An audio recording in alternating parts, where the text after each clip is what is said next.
चलिए देखिए यहाँ हम लोग नर्स्ट इक्वेशन कंप्लीट किए।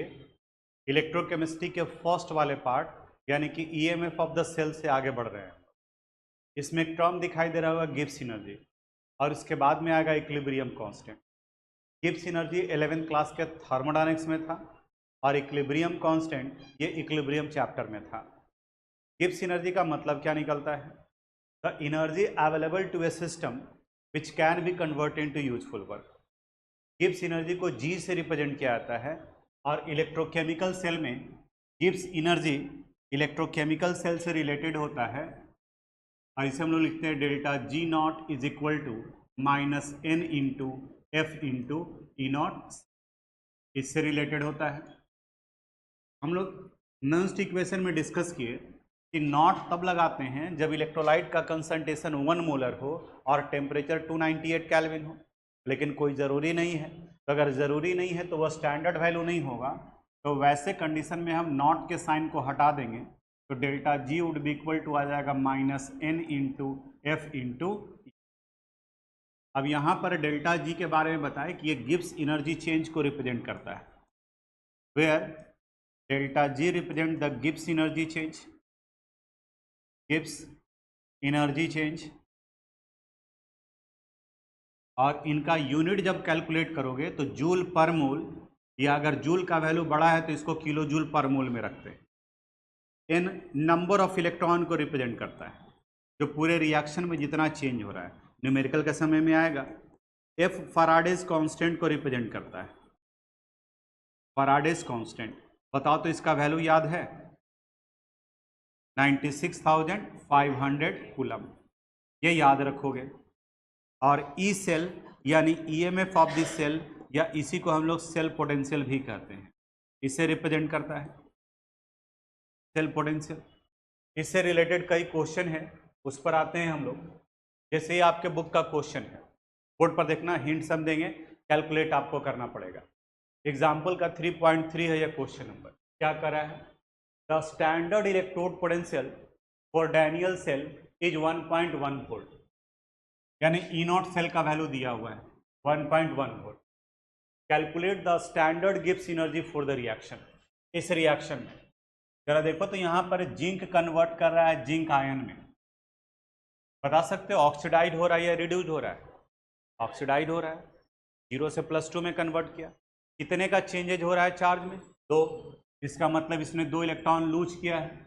वहीं ये Cu2 प्लस कन्वर्ट कर रहा है Cu में, इसका मतलब ये 2 इलेक्ट्रॉन क्या कर रहा है? गेन कर रहा है। तो इंफॉर्मेशन क्या मिल गया हम लोग को?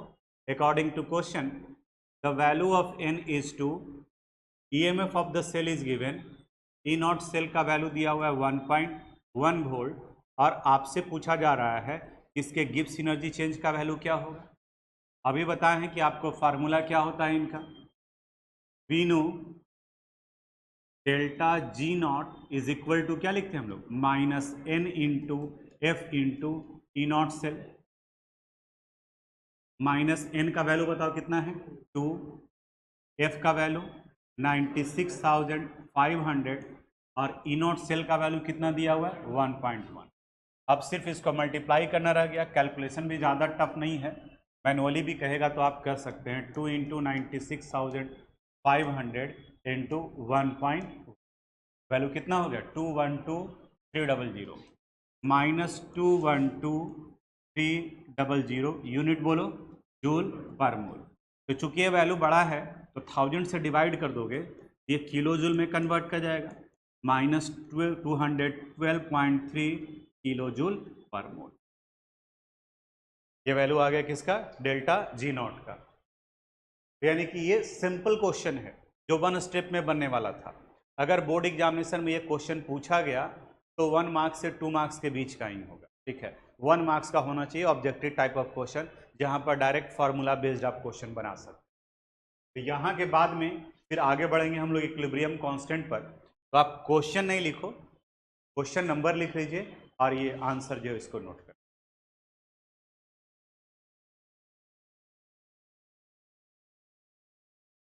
चलो देखो यहाँ, अभी हम लोग गिब्स एनर्जी देखे, वो भी 11th के पोर्शन से रिलेटेड था। बस फर्क ये है कि वहाँ पर हम लोग डेल्टा जी इजिकल टू पढ़ते थे, delta H minus T into delta S. तो यहाँ पर अभी ये जो वैल्यू न्यूमेरिकल का निगेटिव में आया है, इससे कंफ्यूज नहीं होना है, क्योंकि ये प्रोसेस के स्पॉन्टेनिटी को रिप्रेजेंट करता है। अगर डेल्टा जी का वैल्यू निगेटिव है, इसका मतलब प्रोसेस स्पॉन्टेनियस है, यानी ये पॉसिबल है, होगा। अगर डेल्टा जी का वैल्यू पॉजिटिव आ गया तो इसका मतलब ये नॉन स्पॉन्टेनियस है। ये तभी होगा जब तक आप अपनी तरफ से एफर्ट डाल रहे हैं, छोड़ दिए तो वो नहीं होगा। और डेल्टा जी का वैल्यू अगर जीरो है, इसका मतलब ये रिप्रेजेंट करता है इक्विलिब्रियम कंडीशन को, यानी वो इक्विलिब्रियम को रिप्रेजेंट करता है यहाँ पर। अब यहाँ इक्विलिब्रियम ये किसको रिप्रेजेंट करता है? अगर कोई रिएक्शन का फॉरवर्ड और बैकवर्ड रेट दोनों बराबर हो जाए तो उस कंडीशन को इक्विलिब्रियम कंडीशन कहा जाता है। केमिकल रिएक्शन में भी जैसे जैसे रिएक्शन आगे की तरफ में प्रोसीड करता है, इलेक्ट्रोलाइट का कंसंट्रेशन चेंज कर रहा होता है और ईएमएफ ऑफ द सेल का वैल्यू भी चेंज कर रहा होता है। और एक कंडीशन ऐसा आता है कि अब उसके ईएमएफ ऑफ द सेल का वैल्यू जीरो हो जाता है। यानी कि कंडीशन ये था कि इक्विलिब्रियम इज द स्टेट और condition at which the cell potential value, यानी कि ई सेल का वैल्यू यहाँ पर जीरो होता है। इसके डिराइवेशन को अगर देखें हम लोग तो एक सेल रिएक्शन को लेके चलते हैं। A in solid state, A n plus in aqueous form, C N plus in aqueous form, C in solid state. अब बताओ तो यहाँ पर एनोड कौन है? ए, और कैथोड कौन है? सी। एनोड के रिएक्शन को हम लोग एनोड हाफ रिएक्शन कहते हैं। यहाँ पर ए कन्वर्ट कर रहा है सॉलिड स्टेट से A n plus in aqueous form, यानी ऑक्सीडाइड हो रहा है और ये एन इलेक्ट्रॉन रिलीज कर रहा है। वहीं कैथोड हाफ रिएक्शन में सी एन प्लस, जो कि ऑलरेडी एक्वस फॉर्म में है, ये एन इलेक्ट्रॉन लेकर कन्वर्ट करेगा सी इन सॉलिड स्टेट। इन दोनों को अगर ऐड कर देंगे तो मिल जाएगा ओवरऑल सेल रिएक्शन। ये जब हम लोग इलेक्ट्रोकेमिस्ट्री स्टार्ट किए थे तो फर्स्ट सेकंड क्लास में आपको बताया था कि कैसे हाफ सेल रिएक्शन लिखते हैं, कैसे ओवरऑल सेल रिएक्शन लिखते हैं। तो यहाँ एन इलेक्ट्रॉन और ये एन इलेक्ट्रॉन कैंसिल हो गया, बचा हुआ क्या रह गया? A in solid state plus C N plus in aqueous form. ये कन्वर्ट किया किस में? A n plus in aqueous form plus C in solid state.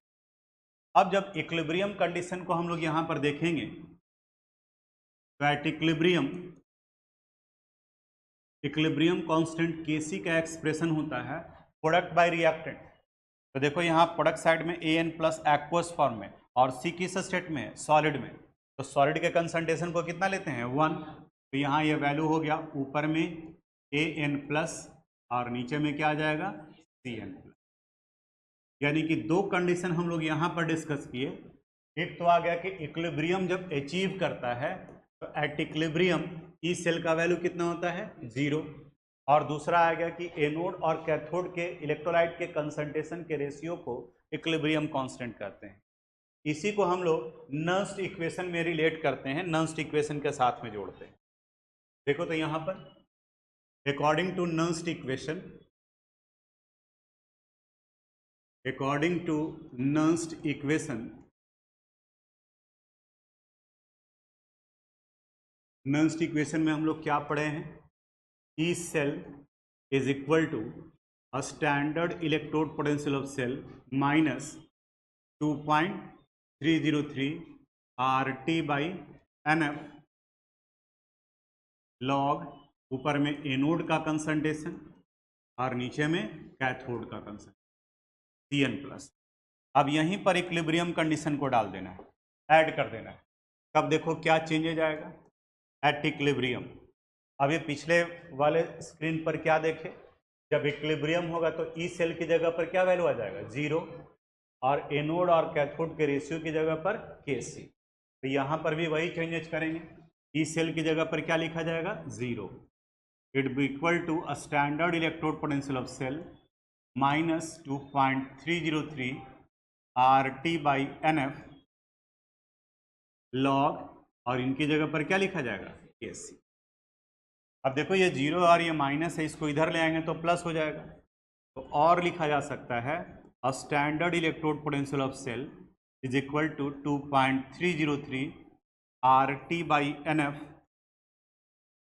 Log, Kc। अब यहाँ पर R, T और F के वैल्यू को अगर यहाँ पुट करेंगे ये आ जाएगा 0.059 बाई n log Kc। तो न्यूमेरिकल बनाते वक्त में हम लोग यहाँ लेंगे। अब ये 0.059 कैसे आया हम लोग निकाल चुके हैं। R का वैल्यू पुट करेंगे, universal gas constant, heat temperature यानी 298 है, और F फैराडेज कांस्टेंट, तो उसका वैल्यू इतना आ जाएगा। ये डिराइवेशन हुआ। इससे रिलेटेड भी न्यूमेरिकल्स है। ये देखो यहाँ पर ये क्वेश्चन है एग्जाम्पल 3.2 का, जरा calculate the equilibrium constant of the reaction. इस रिएक्शन के लिए इक्विलिब्रियम कांस्टेंट निकालना है। ई नॉट सेल का वैल्यू दिया हुआ है। अब यहाँ पर भी आपको n कैलकुलेट करना होगा। जरा ध्यान से देखो, Cu है, कन्वर्ट किया Cu2 प्लस में, बताओ कितने का चेंजेज हो रहा है? 2 का। Ag प्लस है और ये कन्वर्ट करा है Ag में, कितने का चेंजेज? 1, लेकिन नंबर ऑफ मोल 2 है, तो 1 इंटू 2 करोगे तो वैल्यू भी कितना हो जाएगा? 2। यानी इस जगह पर अकॉर्डिंग टू क्वेश्चन पता क्या चला, ई नॉट सेल का वैल्यू दिया हुआ है, बताओ कितना? ई नॉट सेल का वैल्यू 0.46, 0.46। एन का वैल्यू कितना निकल गया?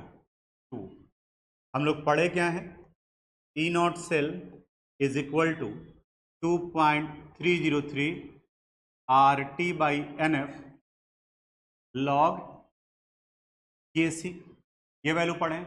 निकालना किसका वैल्यू है? इक्विलिब्रियम कांस्टेंट का, यानी कि Kc का वैल्यू निकालना है। अब वैल्यू पुट करते हैं। ई नॉट सेल की जगह पर वैल्यू आ जाएगा 0.46, RT और F का वैल्यू पुट करेंगे तो 0.059 डिवाइडेड बाई 2, और यहाँ पर log Kc। Therefore log Kc would be equal to, देखो तो यहाँ वैल्यू क्या आ गया? 0.46 इंटू 2 डिवाइडेड बाई 0.059। डिवाइड करके देखते हैं, 0.46 इंटू 2 डिवाइडेड बाई 0.059, कितना वैल्यू आ रहा है? 15.5932। इसको हम लोग अप्रॉक्स कितने के करीब लिख सकते हैं? 16 या 15.593 था, 15.593, इतना ही रखते हैं, एग्जैक्ट ही रखते हैं, ठीक है। अब ये लॉग Kc का वैल्यू हुआ, इसलिए अगर Kc का वैल्यू निकालेंगे तो लॉग को अपोजिट साइड में ले जाना पड़ेगा। तब ये कन्वर्ट कर जाएगा किस में? Anti log 15.59। आपको लॉग के लिए एक वैल्यू, एक वीडियो शेयर किए थे जिसमें लॉग और एंटी लॉग कैसे निकालते हैं वो बताने के लिए।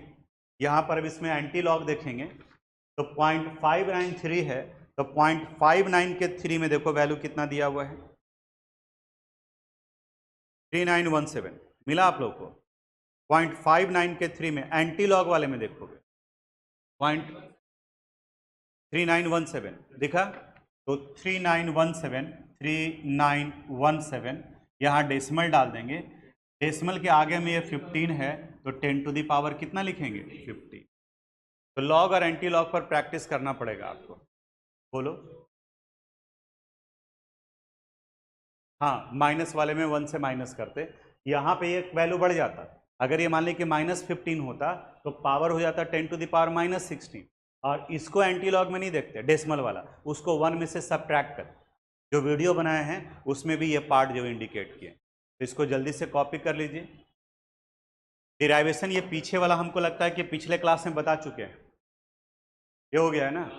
हाँ, तो ये वाला जो है वो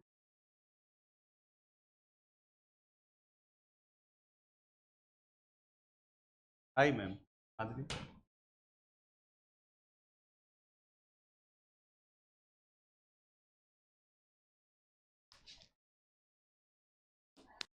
ये तुम लोग कभी नहीं करवाया होगा, देखो टॉपिक।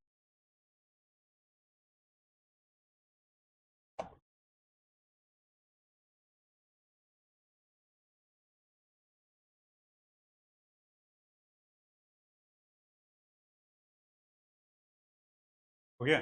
चलो देखो,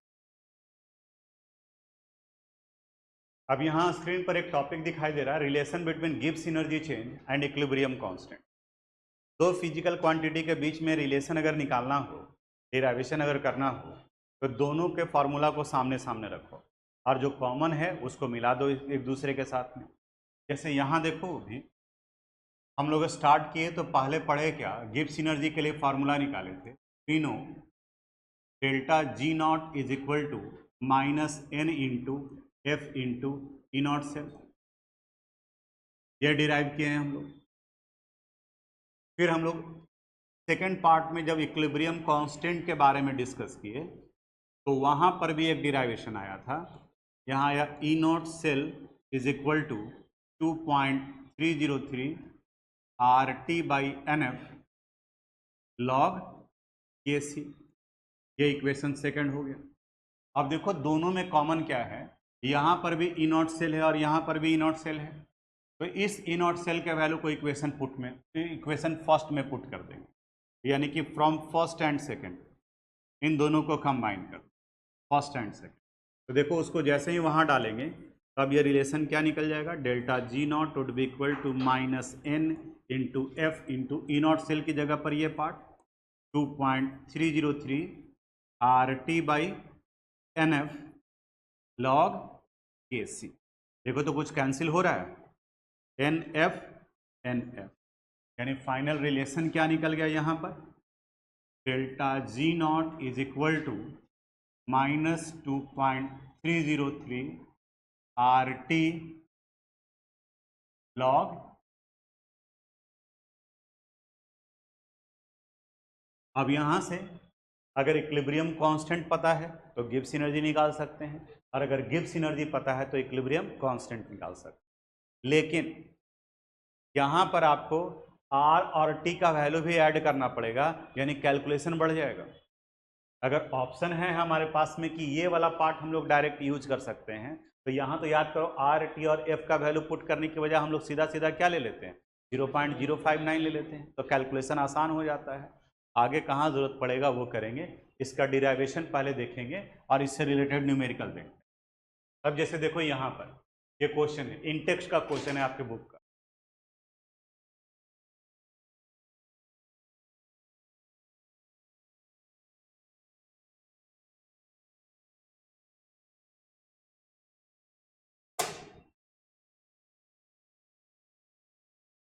चलो देखो यहाँ इस न्यूमेरिकल पर कह रहा the cell in which the following reaction occurs, ये रिएक्शन हो रहा है 2Fe3 plus plus 2I minus, आगे ई नॉट सेल का वैल्यू दिया हुआ है। कह रहा calculate the standard Gibbs energy and the equilibrium constant of the cell reaction, यानी Kc का वैल्यू भी निकालना है और डेल्टा जी का भी निकालना है। डेल्टा जी का फार्मूला क्या होता है, delta G naught is equal to minus N into F into E naught cell. यहाँ सावधानी से हमें एन का वैल्यू निकालना होगा। इक्वेशन को हम यहाँ फिर से लिख देते हैं, 2Fe3 plus in aqueous form plus 2I minus, it give 2Fe2 plus in aqueous form plus I2 in solid state. देख करके ध्यान से बताना, जो पूछेंगे वो बताना। अब बताओ ये Fe3 प्लस कन्वर्ट किया Fe2 प्लस में, पहला सवाल ऑक्सीडेशन हो रहा है या reduction, decrease in oxidation number is called reduction. I minus convert किया I2 में, -1 से ये 0 में कन्वर्ट किया यानी बढ़ गया, इनका क्या हो रहा है, ऑक्सीडेशन। अब चेंज इन ऑक्सीडेशन नंबर निकालो, 3 प्लस से गया है 2 प्लस, कितने का चेंज है 1, और नंबर ऑफ मोल्स कितना है 2, तो 1 इंटू 2 इज इक्वल टू, यहाँ -1 से गया 0, कितने का चेंज है 1, नंबर ऑफ मोल्स 2, तो 1 इंटू 2, यहाँ पर भी वैल्यू कितना हो गया 2। यानी अब हमारे पास में इंफॉर्मेशन क्या आ गया, that is the value of n is 2। बोलो तो क्वेश्चन पे ई नॉट सेल का वैल्यू दिया हुआ है 0.236 वोल्ट। निकालना क्या क्या है हम लोग को, डेल्टा जी नॉट का वैल्यू निकालना है और किसका वैल्यू निकालना है, के सी का। अब फार्मूला यूज करेंगे, दूसरे वाले पार्ट में यूज करते हैं। First delta G naught is equal to minus N into F into E naught cell. बोलो n का वैल्यू कितना लेंगे 2, f का वैल्यू 96,500 और ई नॉट सेल का वैल्यू 0.236। अब सिर्फ मल्टीप्लाई करना है, हो जाएगा। तो मल्टीप्लिकेशन के लिए छोड़ देते हैं, सेकंड वाले पार्ट पर आते हैं। यहाँ पढ़े हम लोग E naught cell is equal to 2.303 RT/NF log KC। E naught cell का वैल्यू कितना है 0.236 is equal to 0.059 divided by 2 log KC। एक स्टेप और बढ़ते हैं, 0.236 इज इक्वल टू, इसको डिवाइड करोगे तो 0.0295 log KC। अब यहाँ से log KC would be equal to 0.236 divided by 0.0295। अब इसको डिवाइड करते हैं, कैलकुलेटर यूज करते हैं यहाँ। 0.236 डिवाइडेड बाई 0.0295, देखो तो वैल्यू कितना आ गया 8 कहने का मतलब 8.00 भी तो लिख सकते हैं। और 0.00 के एंटीलॉग में देखोगे तो 0.00 के 0 में वैल्यू 1 आता है। 1000 है तो 1000 कहने का मतलब 1.000, तो इसका log KC का आया, therefore KC would be equal to antilog 8.00, यानी इसका वैल्यू आ गया 1 × 10⁻। इसका एंटीलॉग आसान था, टेबल नहीं भी दिया रहता तो भी निकल जाता। इसको भी कैलकुलेट कर लेते हैं हम लोग। यहाँ पर वैल्यू कितना है 2 × 96,500 × 0.236, कितना वैल्यू आ गया 45542, यानी -45548 है ना जूल पर मोल। वैल्यू बड़ा है तो बताओ किलो जूल में 1000 से डिवाइड करेंगे कितना आ जाएगा -45.548 किलो जूल पर मोल। अब कुछ स्टूडेंट बोलता है कि सर जब ये हम लोग डेल्टा जी निकाल लिए तो हम इस रिलेशन से क्या डायरेक्ट नहीं निकाल सकते हैं? बिल्कुल निकाल सकते हो, लेकिन तुम्हारे लिए कैलकुलेशन बढ़ जाएगा, कैलकुलेशन ज़्यादा हो जाएगा, क्योंकि देखो ना यहाँ पर 2.303 इसको 8.314 से फिर 298 से, इन सब से मल्टीप्लाई करोगे तब जाएगा। तो जब नहीं ऑप्शन है तब तो ये करना पड़ेगा, और जब ऑप्शन है तो हम डायरेक्ट ये यूज करेंगे। तो देख लो यहाँ के बाद में यहाँ कैलकुलेशन जो हमारे लिए कितना आसान हो गया। इस जगह पर डायरेक्ट वैल्यू जो है पुट कर दिए और ये आराम से निकल गया, ज़्यादा कैलकुलेशन भी नहीं। तो इसको कॉपी कर लीजिए, ये इक्वेशन लिख लो। इसमें गलती करता है कई बार स्टूडेंट।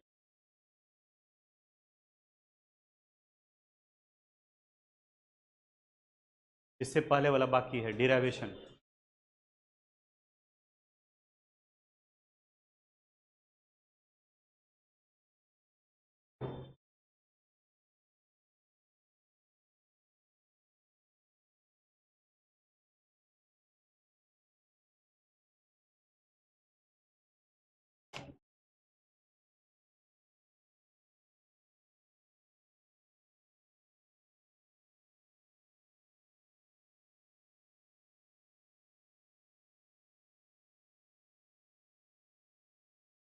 हो गया,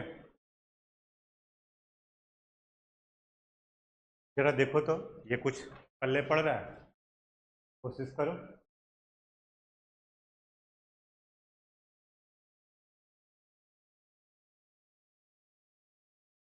इसमें एक स्टेप और बढ़ गया, ई नॉट सेल का वैल्यू भी निकालना है और बनेगा आपसे। नहीं, वही जो हम लोग निकाल रहे हैं, स्टार्ट तो किए थे तो देखो कंस्ट्रक्शन एंड वर्किंग में तो गैल्वेनिक सेल ही लिखे थे।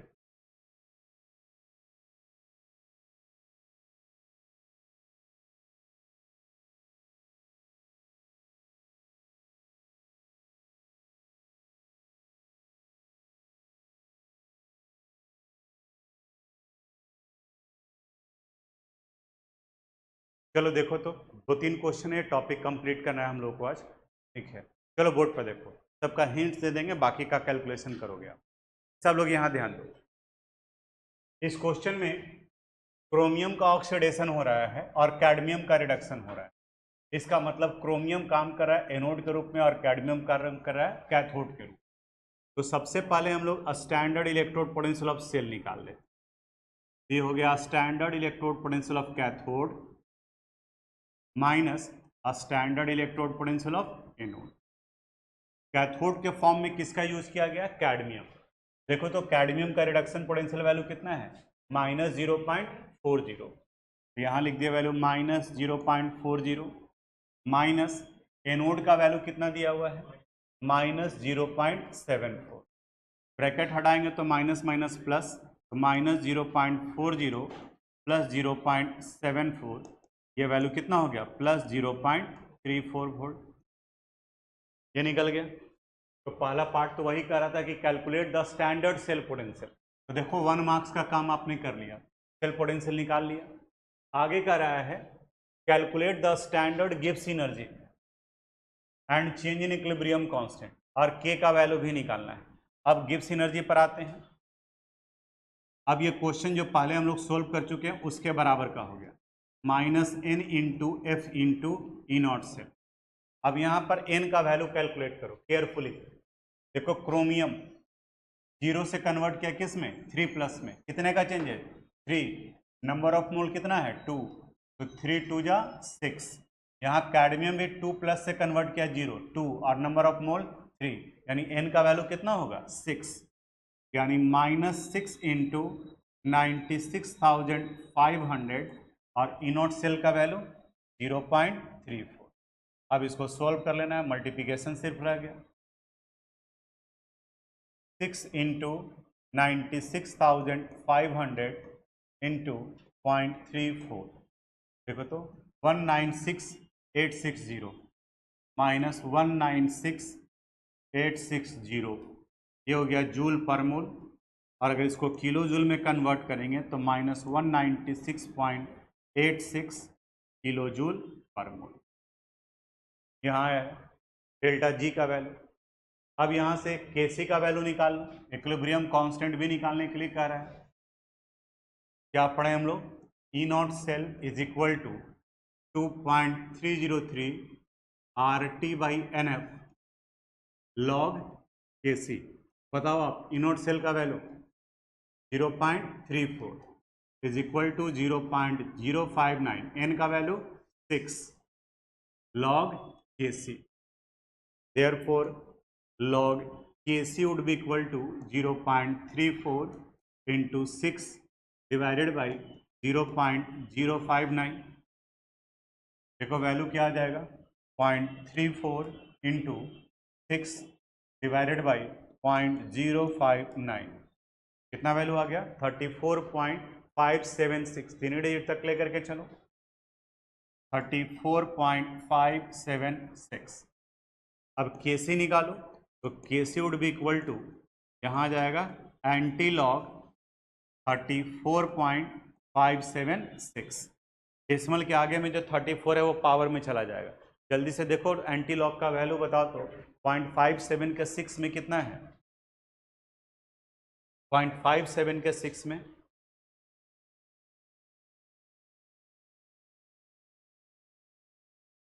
बोलो 367, तो 3767 है तो 3.767 इंटू 10⁻30।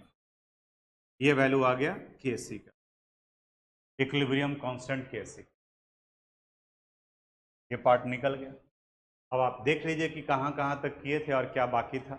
इलेक्ट्रॉन केयरफुली यहाँ करोगे, इस जगह पर छूटा हुआ इसको भी अगर लिखे तो CD2 + CD में कन्वर्ट करें, यानी कि कितने का चेंजेस? 2, और नंबर ऑफ मोल 3 है तो जितना होगा उससे मल्टीप्लाई कर दें। ये 6 इलेक्ट्रॉन गेन कर रहा है और ये 6 इलेक्ट्रॉन लूज कर रहा है, तो वो n का वैल्यू हो गया। जल्दी से नोट कर लीजिए अगर बाकी है तो। हो गया तुम लोग का? इधर आगे बढ़े, पीछे कॉपी कर रहा है, जल्दी करो बाबू। चलो बाकी का 2 क्वेश्चन है उसको देखते हैं। देखो यहाँ ये एक्सरसाइज का क्वेश्चन, इसके पहले वाला क्वेश्चन हम लोग इंटेक्स्ट का बना रहे थे। यहाँ करा calculate the standard cell potential. देखो बिल्कुल एकदम सेम टाइप ऑफ क्वेश्चन है, of galvanic cell in which the following reaction take place. अब यहाँ पर भी देखो Fe2 प्लस कन्वर्ट किया Fe3 प्लस में, बताओ कितने का चेंज है? 1, ऑक्सीडेशन हो रहा है। Ag प्लस कन्वर्ट करा है Ag में, कितने का चेंज है? 1, यानी यहाँ N का वैल्यू कितना हो जाएगा? 1। बताओ यहाँ एनोड कौन होगा? आयरन, और कैथोड कौन होगा? Ag। तो सबसे पहले हम लोग ई नॉट सेल का वैल्यू निकालेंगे। तो E naught cell would be equal to a standard electrode potential of cathode minus a standard electrode potential of anode. Cathode की जगह पर आयरन है, और आयरन का वैल्यू कितना दिया हुआ है? Fe3 plus 2 Fe। यहाँ ये गड़बड़ किया हुआ है, पॉजिटिव वैल्यू नहीं होना चाहिए। पॉजिटिव है क्या, देख लेते हैं। या खैर जो दिया हुआ है, जो दिया हुआ है उसी को लेकर चलेंगे, ठीक है। यहाँ एक एनोड है और इस जगह पर ये किस रूप में? कैथोड। तो यहाँ ये वैल्यू कितना हो गया? 0.80, और एनोड के फॉर्म में ये वैल्यू है 0.77। बताइए वैल्यू कितना हो जाएगा? 0.03। हम लोग जो 0.44 लेते हैं वो Fe2 प्लस बाई Fe का होता है, और यहाँ पर ये वैल्यू कौन सा है? Fe3 plus by Fe2 plus का है। और वैसे भी एग्जामिनेशन में जो डाटा दिया हुआ अगर गलत है तो है, आपको वही पुट करके बनाना है। जैसे अभी हम लोग पिछले क्लास में याद करो एक क्वेश्चन बनाए थे एक्सरसाइज 3.5 के 4 का, वो वैल्यू किस में आ रहा था? निगेटिव में आ रहा था। तो हम बोले कि निगेटिव में आ रहा है क्योंकि उसने गलत किया है, कैथोड की जगह एनोड और एनोड की जगह कैथोड लिया है। लेकिन हम जानकारी रखेंगे कि क्या होना चाहिए था, लेकिन जो डाटा दिया हुआ है उसी को हम लोग यूज करें। और बाकी बोर्ड में मार्क्स मिलेगा, अगर गलत है तो उसका एडवांटेज मिलेगा हमें। लेकिन आप छोड़ ही दोगे कि ये गलत है, तब तो आपने अटेम्प्ट ही नहीं किया, और जब अटेम्प्ट नहीं करेंगे तो उस कंडीशन में आपको मार्क्स नहीं। ई नॉट सेल का वैल्यू निकल गया। अब calculate the standard Gibbs energy change and equilibrium constant. अब इसके बाद में डेल्टा जी नॉट का वैल्यू निकालना है, minus N into F into E naught cell. निकल जाएगा। एन का वैल्यू बताओ कितना लेंगे? एफ का वैल्यू 96,500 और ई नॉट सेल का वैल्यू 0.03। अब केमिस्ट्री खत्म हो गया, सिर्फ मल्टीप्लाई करना था। सेकेंड वाले में E naught cell is equal to 2.303 RT by NF log KC। E naught cell का वैल्यू 0.03, यहाँ 0.059 डिवाइडेड बाई 1 लॉग KC। अब यहाँ से लॉग KC वुड भी इक्वल टू निकालोगे तो 0.03 डिवाइडेड बाई 0.059। ये KC निकालेंगे तो लॉग को ऑपोजिट साइड में ले जाएंगे, किस में कन्वर्ट करें? एंटी लॉग में। बन जाएगा। तो ये जरूर बनाओगे, बिल्कुल सेम टाइप ऑफ क्वेश्चन था। यहाँ ये देखो, ये लास्ट क्वेश्चन है इस पार्ट से related. In the button cell widely used in watches and other devices the following reaction take place. अब ये रिएक्शन यहाँ हो रहा है। देखो यहाँ जिंक का ऑक्सीडेशन नंबर 0 है, यहाँ Ag2O2 में निकालोगे तो ऑक्सीजन का -2 और सिल्वर का +1, H2O में -2 और इनका +1। अब Zn2 प्लस और Ag में कन्वर्ट करा है, यहाँ Ag का कितना हो गया? 0, यहाँ -2 और +1। अगर गौर से देखेंगे तो सिर्फ इनका चेंज कर रहा है, जिंक का कन्वर्ट कर रहा है 0 से 2+, यानी ऑक्सीडेशन कितने का चेंज है? 2 का। दूसरा Ag प्लस का चेंज कर रहा है, Ag से 0 कितने का चेंज है? 1, और कितना नंबर है? 2, तो 1 इंटू 2, यानी n का वैल्यू इस जगह पर कितना आ गया? 2। अब आगे आपसे क्या कहा जा रहा है? डिटरमाइन सेल पोटेंशियल एंड गिव्स एनर्जी चेंज। अब यहाँ बदमाशी किया है कि आपको ये वैल्यू नहीं दिया है, तो आपको टेबल से देखना पड़ेगा, अदरवाइज एग्जामिनेशन में ये वैल्यू दिया रहेगा E naught Zn2 plus by Zn, याद रखने का जरूरत नहीं है, -0.76 वोल्ट, और सिल्वर का निकाले हैं E naught Ag plus by Ag, ये वैल्यू आता है +0.80 वोल्ट। बताओ बन जाएगा अब ये क्वेश्चन? तो 2 क्वेश्चन आपका होमवर्क रहा, बिल्कुल सेम टाइप ऑफ क्वेश्चन है, सिर्फ डाटा चेंज कर दिया है कि किसी में हम 0.03 ले लिए और किसी में 0.46 है, बस इतना ही का फर्क है। इसको बना लीजिएगा। अब अगले क्लास में हम लोग सेकेंड पार्ट की तरफ में बढ़ेंगे, specific conductance, molar conductance, Kohler-Ross law, इनके बारे में हम लोग बात करेंगे। ठीक है, आ जाइए।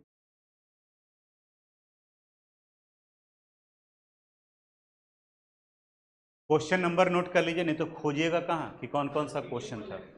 हैं PDF, अच्छा बोर्ड वर्क जो है वो दुर्भाग्य। Thanks for watching this video. अगर आपको कोई प्रॉब्लम है, अगर किसी तरह का समझने में कोई दिक्कत है, तो आप मुझे मैसेज कर सकते हैं। हम अपनी तरफ से पूरी कोशिश करेंगे उसे रिप्लाई करने के लिए। अगर आपको ये वीडियो पसंद आया हो तो प्लीज़ इसे लाइक करें, सब्सक्राइब करें एंड शेयर करें। Thank you very much.